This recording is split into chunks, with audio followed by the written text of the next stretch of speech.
오세훈 서울시장이 특검팀에 출석해 명태균 씨와 대질 조사를 받았습니다.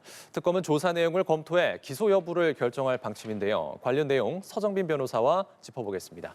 자, 변호사님 어서 오십시오. 네, 안녕하십니까. 예. 자, 대장동 일당에 대한 1심 선고가 내려졌고요.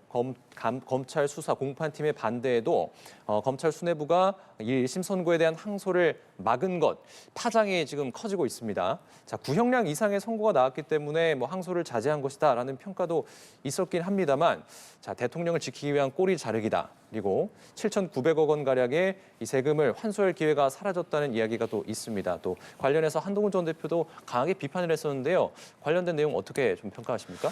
네, 저도 개인적으로는 조금 더 이제 법무부나 검찰의 해명이 필요한 상황이 아닌가 생각이 듭니다. 우선 일반적인 형사 사건과 비교를 했을 때 검찰에서 선고를 요청을 했던 그 구형량보다도 높은 수준의 선고가 나오게 되면 사실 검찰은 대부분 항소를 포기하는 것이 맞긴 합니다. 예. 심지어는 이제 구형의 절반이나 혹은 3분의 2 정도까지만 선고가 나온다 하더라도 검찰에서는 굳이 항소를 하지 않는 사건들이 대부분이긴 한데 그렇군요. 예. 사실 이 부분을 본다라고 한다면 검찰 측 그러니까 법무부 측의 해명도 어느 정도 이해가 갑니다. 특히 이 대부분의 관련자들에 대해서는 이 구형량의 최소 절반 이상, 3분의 2 이상의 선고가 있었고 특히 유동규 전 본부장 같은 경우에는 이 구형보다도 훨씬 더 높은 형이 선고가 됐기 때문에 예. 이 점만을 본다면 항소를 할 그런 사안이 아니었다라는 점이 이해가 되긴 합니다. 다만 일단 이 사건 자체가 워낙 특수한 사건이었고 또 국민적인 관심사가 상당히 컸던 사건이었기 때문에 이것만으로는 이제 항소를 하지 않았다라는 것이 설명이 되지는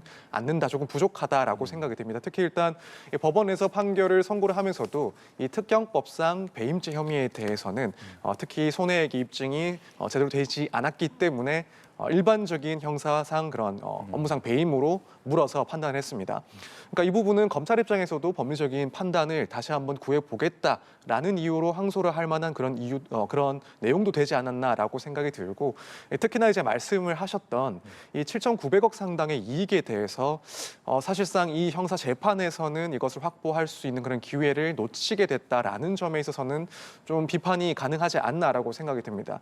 특히 물론 이번 형사 재판에서 이런 부분들까지도 모두 환수하지 못했다 하더라도 예. 별도의 그런 민사 소송이라든가 혹은 배상을 청구하는 소송 등을 통해서 이런 손해들을 다시 한번 추징을 할 수 있는 방법은 있다라고는 생각이 들지만 그럼에도 불구하고 현재 진행 중인 형사 재판에서 이 추징금을 통해서 이런 환수를 하는 것, 이런 법률적인 판단을 받는 것이 더 효과적이고 더 강력한 수단이 됐을 텐데 결국 항소를 하지 않음으로써 이러한 절차들을 진행할 수가 없게 되었다라는 점은 상당히 좀 아쉬운 부분이다라고 볼 수가 있고 따라서 이와 관련된 비판에 대해서는 조금 더 충분한 해명이 필요하지 않을까 이렇게 생각이 됩니다. 알겠습니다.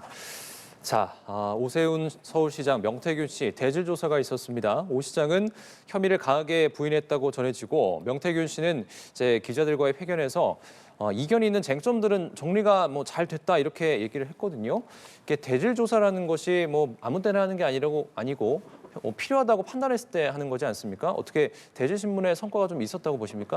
물론 지금 명태균 씨는 이견이 있었던 쟁점들이 정리가 잘 됐다라고 말을 했지만 또 한편으로는 오세훈 시장 같은 경우에는 여전히 평행선을 달렸다라는 이야기를 하는 걸 봤을 때 실제로 어느 정도 성과가 있었는지 여부에 대해서는 섣불리 판단하는 것이 어렵지 않나라는 생각이 듭니다. 예. 다만 이제 그럼에도 불구하고 이 특검에서 최소한 생각을 했던 그런 이점들은 분명히 나타나지 않았을까. 예.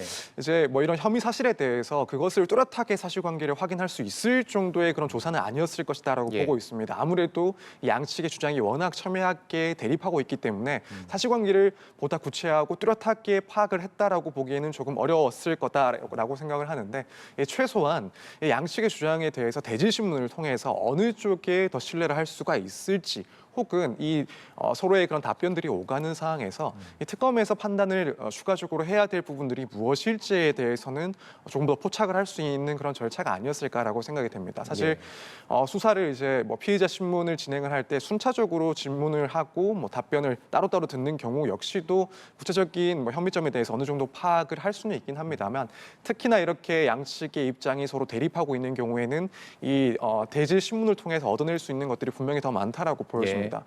구체적으로 대면한 상태에서 어떠한 답변이 있고 여기에 대해서 반박하는 과정에서 미처 이제 특검 입장에서는 생각해보지 못했던 그런 추가적인 질문 사항들도 포착을 해볼 수가 있고 한편으로는 앞으로 뭔가 부족한 점이 무엇이었고 어떤 정황들, 뭐 어떤 관계자들에 대한 진술을 들어볼 필요가 있다라는 점까지도 일단 포착을 했을 가능성이 큽니다. 그렇다면은 적어도 이제 특검에서는 뭐 신빙성을 따지는 데 있어서 어느 정도 답변들을 통해서 판단을 해볼 수가 있었을 것이고 나아가서는 조금 더 보강해야 될 내용들이 무엇인지를 따져보는 그런 자리가 되지 않았을까. 그래서 이 정도까지는 이런 부분에 있어서는 어느 정도 실익이 있는 대질 조사였을 것이다. 이렇게 보고 있습니다. 자, 말씀하신 대로 어제 조사에서 특검팀이 명시 진술의 신빙성을 더하는 정황을 제시했다고 지금 전해지고 있습니다.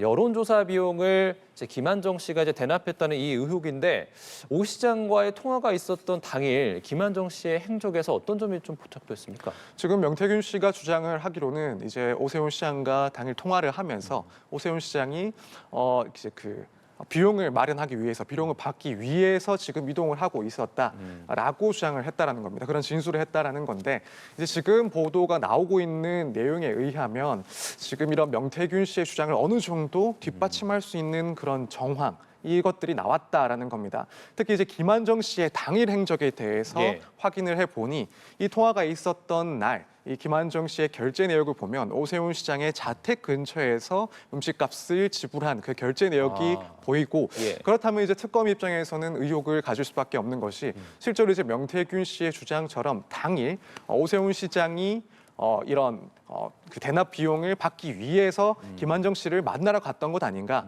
그렇기 때문에 김한정 씨의 결제 내역이 오세훈 시장의 자택 근처에서 포착이 된 것 아닌가라고 생각을 할 수가 있습니다. 물론 오세훈 시장 측에서는 아무래도 이제 김한정 씨가 당일 결제를 했던 그 내용에 대해서는 알지 못한다. 이 부분은 뭐 미리 보러 간 것도 아니고 본인은 뭐 다른 일정이 있었다라고 부인을 할 것이다라고 보여지긴 하지만 적어도 특검 입장에서는 어느 정도 진술뿐만 아니라 그 진술을 뒷받침할 수 있는 그런 정황이 나왔다라고 판단을 할 거고 이제 이 부분을 따져서 명태균 씨의 주장이 어느 정도 신빙성이 더 있지 않나 이렇게 조금 바라보고 있을 상황인 것 같습니다. 예, 알겠습니다. 관련 내용 전해지는 대로 또 저희가 전해드리겠고요. 자, 이번에는 김건희 씨가 김기현 국민의힘 의원 측으로부터 명품 가방을 받은 사실이 확인됐다는 이 부분 짚어보겠습니다. 김기현 전 의원의 아내였습니다. 특검은 당대표 당선을 도운 대가로 받았다고 의심하고 있는 상황이고요. 자, 당사자들은 가방을 주고받은 건 맞지만 청탁용은 아니었다라고 이제 해명하고 있고 이 뇌물죄가 성립하려면 결국에 이제 대가성의 이 금액도 중요한 부분이지 않습니까? 이 가방의 금액이나 이런 부분은 좀 어떻게 가릴 수 있겠습니까? 일단 뭐 뇌물죄에서 금액은 당연히 파악을 해야 되는 부분입니다. 또 금액이 너무 커지게 될 경우에는 추가적으로 가중 처벌을 할 수가 있기 때문에 여기에 대해서는 당연히 파악을 할 거고 사실 뭐 해당 제품이 확인이 된다라고 한다면 그 가액을 산정하는 것은 뭐 그리 어려운 문제는 아닐 겁니다. 그런데 이제 말씀하신 것처럼 무엇보다도 중요한 게 이제 과연 직무 관련성, 그 대가성 등을 인정할 수가 있는가 이 부분이 결국 뇌물죄의 성립에 있어서는 가장 중요한 요건 중에 하나이기 때문에 특검에서는 이걸 파악하기 위해서 노력을 할 겁니다. 그런데 지금 뭐 전달을 했다라는 사람 혹은 수수한 측에서는 모두 이에 대해서는 부인을 하고 있는 상황이기 때문에 결국에는 당시의 그런 사정들, 간접적인 정황들을 통해서 이 관련성 여부 혹은 대가성 여부를 파악하는 수밖에 없다라고 보여집니다.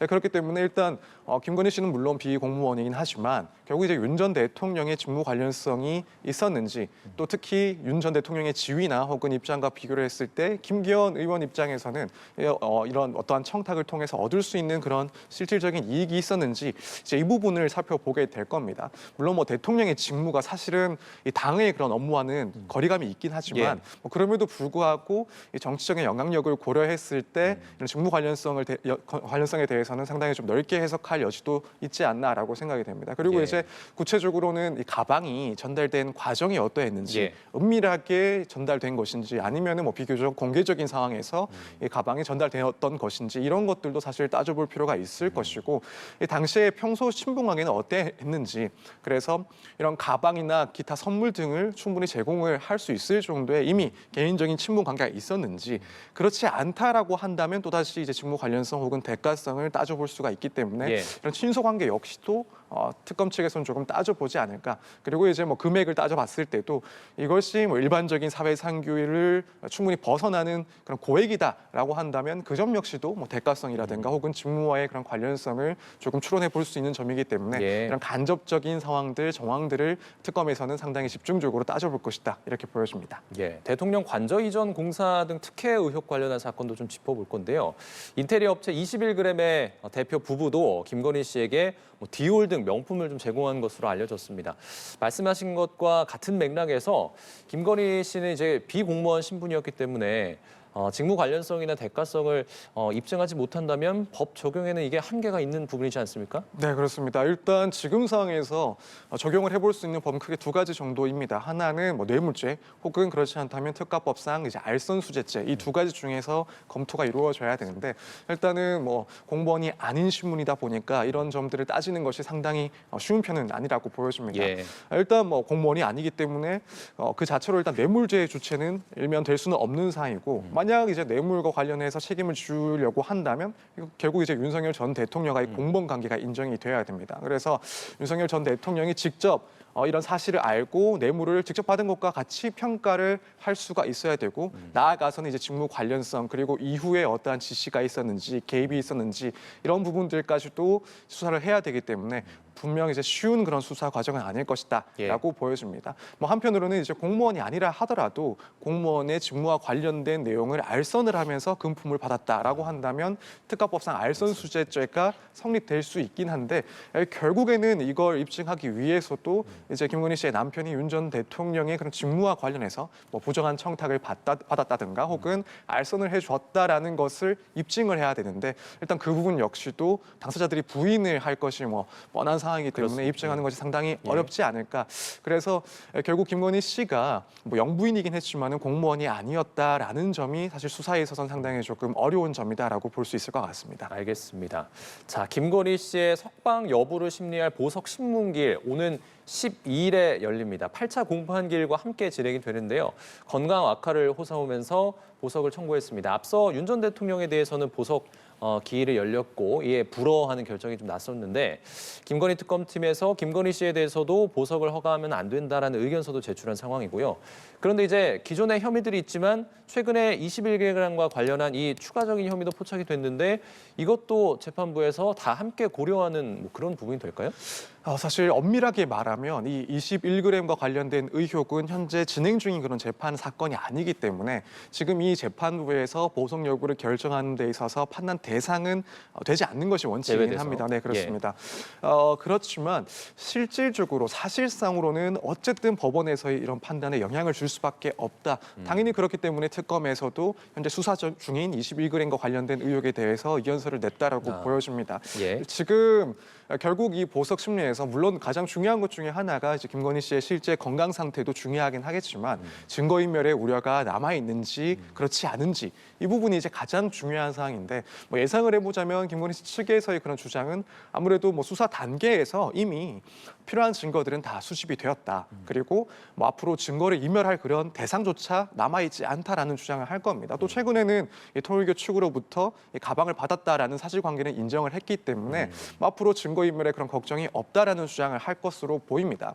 물론 뭐 혐의를 여전히 부인을 하고 있는 것은 마찬가지이기 때문에 뭐 이 점이 과연 얼마나 설득력이 있을지는 또 따져볼 문제이긴 한데, 일단 특검에서는 적어도 신경을 쓸 수밖에 없는 문제라고 보여집니다. 그렇다면 일단 증거인멸의 우려와 관련해서도 지금 진행 중인 재판 사건은 아니지만 21g과 같은 주요 사건에 대해서도 추가적인 증거인멸 혹은 관련자들에 대한 회유가 우려된다라는 점들을 강조를 하면서 사실상 법원에서 이 보석을 허가하는데 충분히 고려될 사항이다라고 보고 이 점을 이제 어필하기 위해서 추가 의견서를 낸 것이다라고 보여주고, 이 점에 있어서는 어느 정도까지는 영향을 줄 수 있는 그런 사안이다라고 개인적으로는 생각을 하고 있습니다. 윤석열 전 대통령 순직 해병 특검팀 출석 요구에 조사 출석 요구에 응하지 않았습니다. 어제 출석 예정 시간 10분을 남겨두고 불출석 사유서를 제출했는데요. 오는 11일 재출석을 통보한 상황입니다. 최근 윤석열 전 대통령이 재판에 계속 출석하고 있어요. 방어권을 직접 이제 행사하겠다는 건데 그럼에도 불구하고 특검 조사에는 응하지 않고 있거든요. 왜 그런 걸까요? 일단 두 절차를 비교했을 때 특검의 그런 수사 과정에 참여하는 것은 아무래도 가장 불리하다. 그렇기 때문에 불출석을 하고 있는 것 아닌가라고 생각을 해볼 수가 있을 것 같습니다. 사실 일단 수사기관에서 이제 출석을 해서 질문을 받고 또 대답을 하는 것 자체가 예. 피의자 신분으로서는 상당히 좀 불리한 상황이 분명히 맞습니다. 거기에 대해서 해명하는 절차가 될 수도 있긴 하겠지만 아무래도 지금까지의 과정을 봤을 때는 윤 전 대통령 입장에서는 여기서는 해명이 설득력이 없을 것이다. 따라서 굳이 나가서 불필요한 진술을 하는 것이 오히려 추후 있을 그런 재판에서 불리하게 적용할 것이다라는 판단을 미리 하고 그래서 불출석을 했다라고 보여집니다. 예. 사실 지금 재판 과정에 돌입해서 이렇게 출석을 하는 과정을 봤을 때는 일단 수사 과정에서 나온 그런 증거들 또 관련자들의 진술을 모두 확인할 수가 있기 때문에 여기에 대해서 내가 재판에 출석을 해서 변론을 하는 것을 준비를 할 수가 있습니다. 예. 근데 수사 과정에서는 이 내용들을 미리 파악할 수는 없기 때문에 아무래도 이제 불리할 수밖에 없다는 점을 고려를 했을 거고 또 이제 지금 이 내란과 관련된 그런 재판에서 특히나 이제 중요한 증인들이 나왔을 때 증인 신문에 직접 나서고 있는 것을 보면 결국에는 한 절차마다 유불리를 상당히 심각하게 따지고 출석에 응하는 것이 아닌가라고 생각이 예. 됩니다. 그렇다면 결국에는 이 특검에서의 수사는 본인에게는 불리한 사항이다라는 것을 인지하고 굳이 관련해서 증거를 남길 필요가 없다라는 판단 하에 불출석을 하고 있는 것이다. 이렇게 평가를 할 수 있을 것 같습니다. 예, 그렇군요. 자, 한편 지금 서울구치소에 구속 수감 중인 윤석열 전 대통령 영치금이 지난 100여일 동안 6억 5천만 원이 넘는 돈이 쌓였다고 합니다. 자, 영치금 보유 한도는 400만 원인데요. 한도를 넘어가면 석방될 때 이게 지급이 된다고 합니다.